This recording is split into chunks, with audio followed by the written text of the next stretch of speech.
We are now learning more and more of the Ball brothers' quest to win a title at Vytautas in Lithuania. Jayar Jackson is here as well. So Jeff Goodman tweeted this out. Ball brothers' former coach in Lithuania finally fires back. The quote that sticks out to him, Jeff Goodman, the most disappointing fact was that they had no inner drive to become better. Well, that's not good. Shots fired. So here is everything that you need to know from the coach's perspective on the entire matter. The first and most crucial mistake we made was allowing them, especially LaVar, to think they are in charge of the club, its decisions, its plans, and even the game. His boys were nowhere near the level of the league, let alone the NBA, which the league obviously understands, seeing the draft outcome. Oh, wow. Oh, you got the hip hop air horn over there? Shots. Oh my Lord. Wow. My man was done wrong. Let me read that one more time and then we'll cue up Bart. They saw it was going nowhere. They started destroying the club, not paying out. Oh, I'm sorry, I skipped ahead. First in the crucial mistake, LaVar, charge of the club, decisions, plans. Little preemptive there. Which, let's try that again. Which the league obviously understands, seeing the draft outcome. Thank you. And the most disappointing fact was that they had no inner drive to become better. And when they saw it was going nowhere, they started destroying the club, not paying out prize money to the BBB tournament winners. That's right. LiAngelo and LaMelo gave up their college eligibility to turn pro and join the club. LiAngelo was in the midst of an indefinite suspension at UCLA for a shoplifting scandal, while LaMelo was pulled from his Chino Hills squad. My Lord, this guy is killing it. So then Jeff Goodman went on. All right, we're good. Jeff Goodman then tweeted they weren't good enough to play extensive minutes in the Lithuanian league. Because people, as I saw this, he was going back and forth. Responding back and forth. People would say, hey, they didn't get a chance to score more points and play more defense because they're on the floor. Yes. So then someone wrote like, hey, you're a joke, Jeff Goodman. He's like, nope, you're a joke. The coach wanted to save his job. If he felt those two were good enough, he would have played them. They are brutal defensively, all caps. And I've always been honest about the trio. Love Lonzo as a player kid, terrific talent, plays the right way. I said they weren't good enough to play on that team at that particular time. LaMelo's too young, too physically and emotionally immature. LiAngelo with another year or two under his belt would be fine at that level.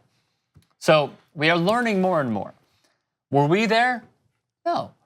But what we can do is try to just think about this abstractly, objectively, and say, maybe there was a problem with the coach, or maybe there was a problem with the players. When they did play, I will admit this, when they did play and I saw the highlights, granted it was a compilation because we don't have the rights to the games or anything, they looked okay. There were some games where they were terrible, and there were some games where they were good. What I think is wrong about this entire scenario, whether LaVar tried to wreck the team or wreck the league or have like be like the faux pas owner of Vytautas, what I think is wrong is to rush to a judgment where a kid is 15 when he's entering, the other one is 17-ish. He's 18 at UCLA. He's 18, right?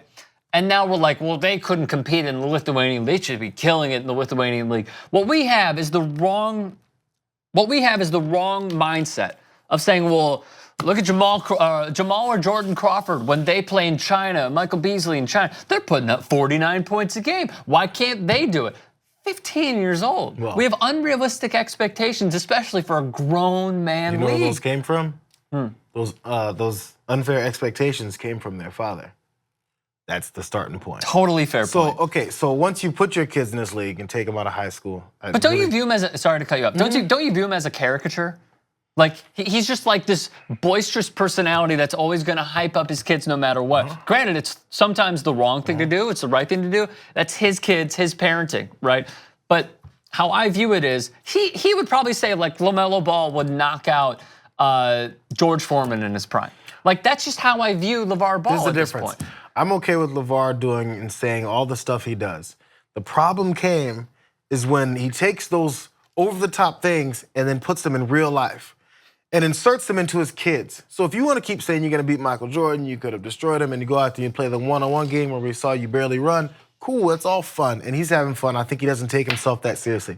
When you snatch your kids out of school and send them over across the world to play in this league, and then continue to hype them up as this product that hasn't developed yet, that's where it's a problem, because now you're changing their lives. You've taken the kid out of school, out of schools, and now they're trying to play pro somewhere where they shouldn't be playing yet. So now your hype is now turned into reality. Hype all you want, talk, I'm cool with that. But then when you put it on your kids to live it out like a cartoon and it doesn't work out, that's not your life you're destroying, that's theirs. So with the bar that he's set for them, what's your prediction? Well, by the way, in talking about this, I totally forgot that LaMelo is throwing out his eligibility because he went pro. Correct. In another country. Can't go back to college. Can't go to college, not to go back. Can't go. Right, yeah. Because that's the route you at least want to start with. And I'm cool if you're too good and you leave after a year. Fine, I love that. Or if you're too good in high school and you skip, I'm okay with that rule, by the way. Skipping college altogether. I think it's coming back, and I'm looking forward to it. But if you don't even give the chance to even think about it, because you're 16, it's too early, man. Let the kid develop. Let him go out and sit in front of the PlayStation and mess around and play games with his friends when he's not playing ball. Let him have that. Yeah. Because when we're 18 and we're in college, like, man, I was young. And that's the time you're supposed to go to college, let alone 16, 15.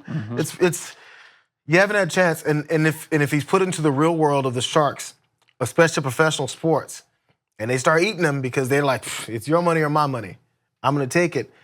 You may not survive if you don't have the wherewithal of an adult. This is gonna be my last point, which is there's nothing wrong with playing in European leagues.